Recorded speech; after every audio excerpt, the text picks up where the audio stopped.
I thought I was just helping my friend's mom with a few chores, 사이다에. but the way she looked at me that afternoon changed everything. And when she leaned in and whispered, "Do you want to kiss me?" I knew nothing would ever feel the same again. I didn't expect the day to feel different. It started like any other, the sun sharp but not too hot, the kind of afternoon where you don't mind offering a hand to someone who needs it. My friend had asked me to drop by and help his mom move a few boxes. Nothing dramatic. Nothing unusual. Just a favor. When I knocked, it wasn't my friend who opened the door. It was her. She stood framed in the doorway, light spilling in behind her, softening the edges of her figure.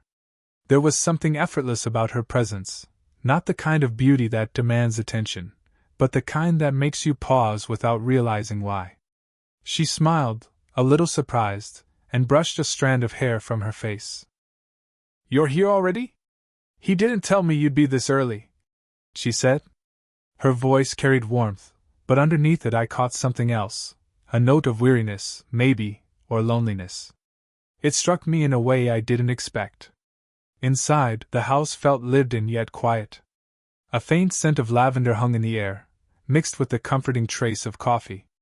The curtains let in just enough light to cast golden lines across the wooden floor. It was the kind of place that felt safe, but almost too quiet, like it had been waiting for someone to fill it with noise again. She led me toward the boxes stacked by the hallway, apologizing for the clutter as she went. "I keep telling myself I'll get around to sorting them, but you know how it is," she said with a self-deprecating laugh. I nodded, watching the way she moved, graceful, deliberate, the kind of elegance that comes from not trying too hard. It wasn't just that she looked good, it was the way she carried herself, a quiet confidence tempered by something softer. As I bent down to lift the first box, I felt her eyes on me for a moment longer than casual. It wasn't uncomfortable, but noticeable, like she was measuring the space between us without saying a word. We carried a few boxes together, the air filled with light conversation. She asked me about school, about my plans, about things my friend probably hadn't mentioned. And I answered easily, surprised by how natural it felt to talk to her. It should have been nothing more than a routine visit.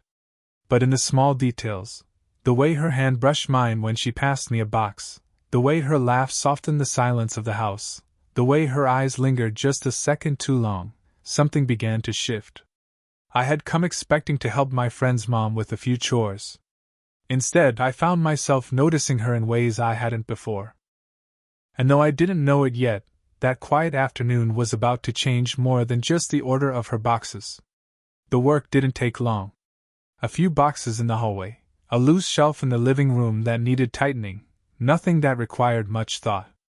But as the tasks dwindled, I realized it wasn't really about the boxes or the shelf at all. It was about being there, sharing the space with her.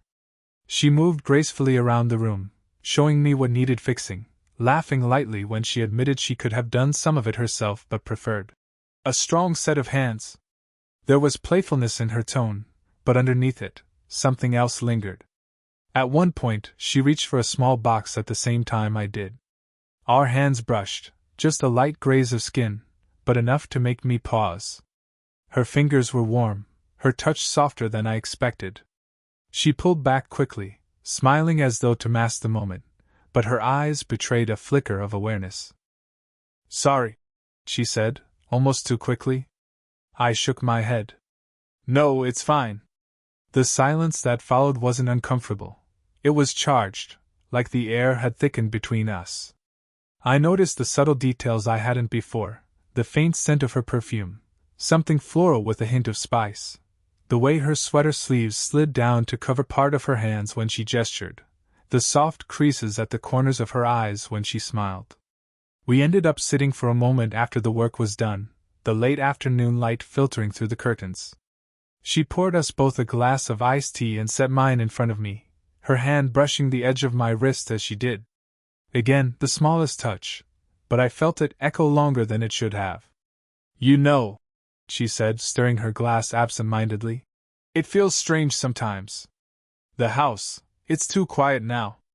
Her words carried more weight than the casual tone suggested. She stared at the window as though talking more to herself than to me. What do you mean? I asked. She hesitated, then sighed. When the kids were younger, the house was full of noise.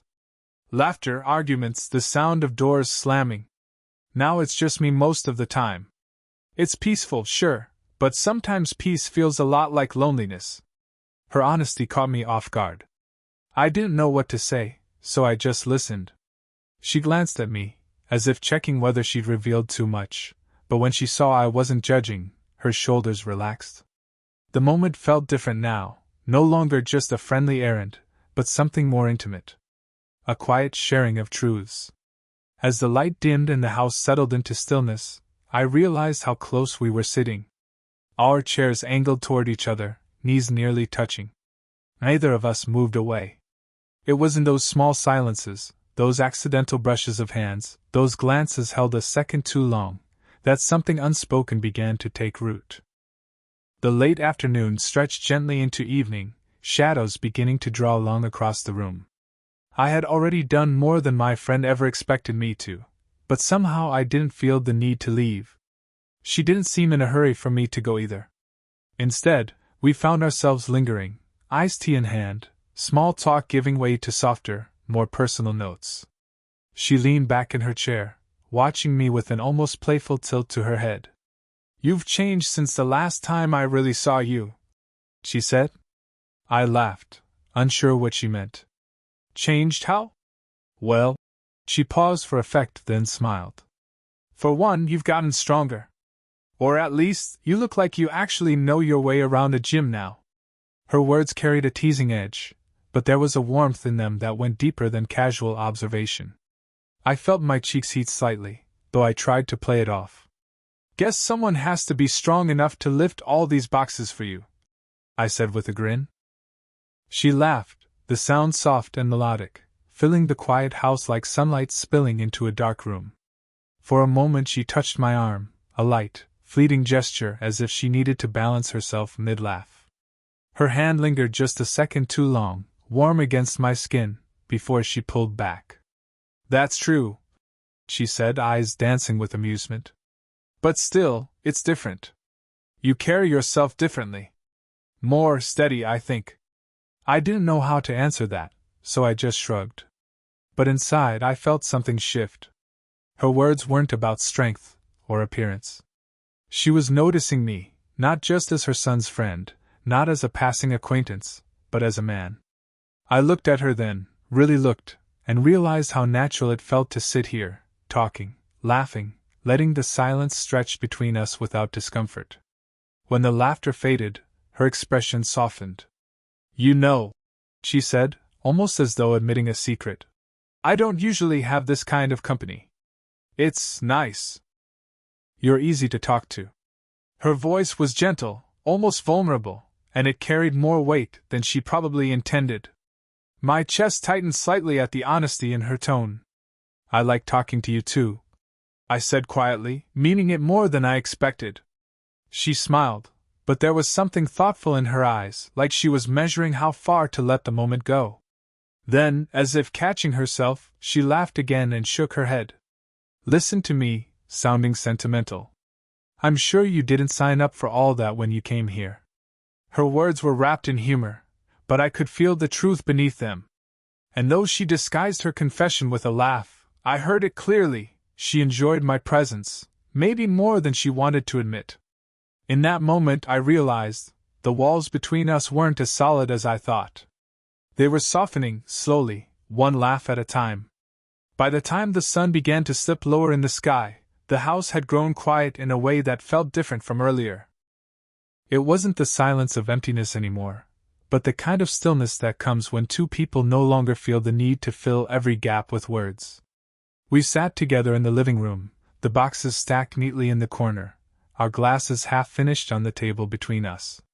The lamp by the couch cast a warm glow, softer than daylight, wrapping the room in an intimacy that neither of us acknowledged but both of us felt. I could see the way her shoulders eased as she sat back, almost as though she was allowing herself, finally, to let her guard down. She sighed, not a heavy sigh but one that seemed to carry something years old. "You know," she began, her voice quieter now, When you're younger, you always imagine life turning out a certain way. You make plans, you picture what it'll feel like to have it all figured out. She paused, her fingers tracing the rim of her glass. But then, years go by, and you realize life doesn't ask for your permission before it changes. I listened, sensing this wasn't small talk anymore. Her words were heavy with something deeper, something she probably didn't share often. What do you mean? I asked gently. She smiled faintly, though her eyes stayed distant. I mean, sometimes I wake up and wonder when it all shifted. The house that used to feel too small for the noise and the chaos now feels too big, too quiet. The mirror shows lines I don't remember earning. And I catch myself, missing parts of me I didn't even notice slipping away. Her honesty hit me harder than I expected. There was no drama in her tone, no attempt to make it sound tragic. It was just truth, the kind of truth that can only come from someone who has lived enough to know how quickly time moves. I wanted to say something, but instead I let the silence stretch, because sometimes listening is worth more than words. When she finally looked back at me, her eyes softened. Almost shyly, she reached out and let her hand rest against mine on the armrest between us. The touch was gentle, tentative, but it carried more than comfort. It carried trust. Her fingers were cool at first, then warming against my skin as she relaxed. I don't usually talk about things like this, she admitted, her thumb brushing the edge of my hand absent-mindedly. It feels different with you. Like you actually hear me. I swallowed, my throat tight, and nodded. I do hear you. And I meant it. That moment, her hand on mine, her voice low, the room wrapped in quiet lamplight, felt like a secret we were both letting each other in on. A quiet admission that we weren't just filling time together. We were sharing something real, something fragile, something neither of us wanted to end too soon. The minutes stretched, blurring together in the golden hush of evening. The lamp cast its circle of light, but most of the room had slipped into shadows, leaving only us in the glow. Her hand was still near mine, our fingers brushing occasionally when one of us shifted. Neither of us pulled away anymore. Conversation had slowed to gentle fragments, stories about small things, memories that made her smile faintly, moments from my life she asked about with genuine curiosity. But it wasn't the words that mattered now. It was the spaces between them, the pauses where silence seemed to breathe around us, heavy with meaning. At one point, she laughed softly at something I said, then shook her head as though embarrassed by how much she was enjoying herself. As she did, her shoulder brushed against mine. The contact was light, accidental, but when she didn't move back, I felt my chest tighten. The closeness was subtle at first, the tilt of her body angled toward me, her knee brushing mine beneath the table, the soft fall of her hair grazing my arm as she leaned in to listen more intently. I caught the faint scent of her perfume again, something floral yet grounded, and it made the air between us feel warmer. She set her glass down carefully, her fingers lingering on the rim before folding in her lap. Her gaze drifted to me, not hurried, not casual, but deliberate. She studied my face like she was memorizing it, like she was deciding something. I felt her hesitation as clearly as my own heartbeat. Every breath seemed amplified in the quiet. "Can I tell you something?" she asked softly. "Of course," I said, my voice lower than I expected. Her lips parted, but for a moment she didn't speak. Instead, she leaned just slightly closer, so close that I felt the warmth of her breath. Her eyes flicked from mine down to my mouth, then back up again, quick, uncertain, but enough to send a rush through me. The silence that followed was louder than words. My pulse thudded in my ears. She didn't close the distance, not fully. She only tilted toward me, her body angled in, her presence unmistakably near. Her hand slid closer along the cushion, her fingertips brushing my wrist, hesitant, almost testing, but lingering when she felt I didn't pull away. The moment balanced on a knife's edge. Neither of us moved forward, either of us moved back. We sat there suspended, caught in that fragile space where possibility hung heavy in the air. I realized then that what I felt wasn't just attraction. It was the weight of her vulnerability, her unspoken need for reassurance that she was still seen, still wanted. And I knew she was searching my eyes for the same answer I was trying to find in hers. The world outside could have been silent or roaring.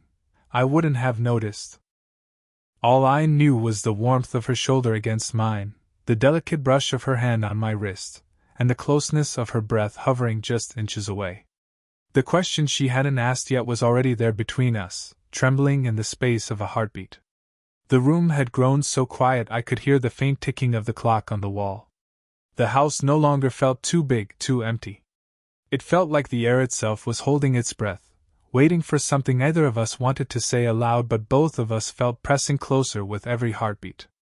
Her hand was still near mine, her fingertips grazing lightly against my wrist.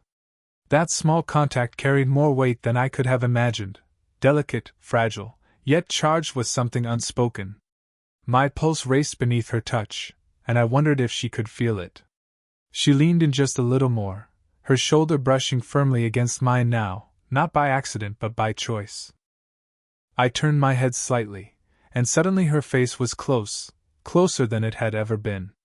The soft glow of the lamp caught the curve of her cheekbone, the faint lines near her eyes, the delicate shimmer in her gaze. Her eyes held mine for what felt like forever.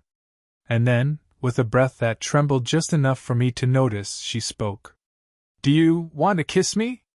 The words were barely above a whisper, yet they landed with the force of thunder in my chest. For a moment, I forgot how to breathe. It wasn't just what she asked, it was the way she asked. Not bold, not careless. Vulnerable. As though she was offering a piece of herself, and wasn't sure what I'd do with it. I could see her hesitating even after the words left her lips. Her gaze flicked away for half a second, as if bracing for rejection, then returned to mine, searching for something she couldn't name. Her hand tightened gently on my wrist, not pulling me closer, but not letting go either, an anchor in the silence. My chest tightened with a mix of emotions I couldn't untangle. I wanted to say yes, to close the space between us and erase the question with action. But I also felt the weight of what it meant, the trust she was placing in me, the years that separated us, the vulnerability she was showing me in this fragile moment. So I didn't answer right away. I let the silence sit, not to avoid her question but to honor it. To show her that I wasn't taking it lightly. Her lips parted slightly, her breath brushing against my skin as she waited. I could see the faintest tremor in her hand, the quiet tension in her shoulders, the way her entire body seemed suspended between hope and fear. Finally, I whispered back, my voice steady but soft. "I do, but only if you want me to." Her eyes softened instantly, the tension in her shoulders melting into something else, relief, maybe, or gratitude. And though either of us moved just yet, the air between us felt transformed. It wasn't a game anymore. It was real, and we both knew it. For a long moment, neither of us moved. Her question lingered in the air between us, fragile and trembling like a flame on a wick, waiting to be protected or extinguished. My words, "Only if you want me to," seemed to soften something inside her. Her hand, still resting against my wrist, loosened, her touch now tender rather than uncertain. She let out a small, unsteady laugh, the kind that slips out when emotions are too heavy to carry in silence. "I can't believe I even asked that," she whispered, shaking her head slightly, though her eyes never left mine. I smiled gently, because I understood. "I can't," I said softly. "And I'm glad you did." For a heartbeat, the world held still. Then, carefully, I reached up and brushed a loose strand of hair away from her face. My fingers lingered at her cheek, not out of boldness, but because I wanted her to feel that I wasn't rushing, that I respected this moment as much as she did. Her eyes fluttered closed at the touch, and when they opened again, there was no hesitation left in them. She leaned forward first, not much, just enough to close the gap I hadn't dared to. Our lips met lightly, tentatively, as though we were both testing the waters of something neither of us had expected to find. It wasn't a kiss of urgency. It wasn't hurried or demanding. It was slow, careful, almost shy. The kind of kiss that carried 1,000 unspoken things: loneliness, trust, longing, relief, all wrapped into a single, fleeting connection. When she finally drew back, She rested her forehead lightly against mine. I could feel the warmth of her breath as she exhaled, a soft sigh that carried both release and contentment. "You make me feel," she began, then paused, searching for the word. "Seen." Her voice cracked just slightly on that last word, and it made my chest ache in a way I hadn't expected. I squeezed her hand gently, grounding her, letting her know I understood. "You are," I said simply. "More than you know." We sat there like that, her head eventually finding its place against my shoulder, my arm wrapping loosely around her. There were no more confessions, no more questions. Just the quiet comfort of knowing something had shifted, something small, but real. The clock ticked on, and the night deepened around us. At some point I knew I'd have to leave, and she knew it too. But for that moment neither of us moved. We stayed in the stillness, letting it cradle us, holding on to the simple fact that two people, so different, yet connected by something neither could explain, had found each other in the silence of an ordinary evening. And when I finally stood to go, her hand lingered in mine longer than necessary, her eyes telling me everything her words hadn't. Whatever tomorrow would bring, this moment would remain, tender, unspoken, unforgettable.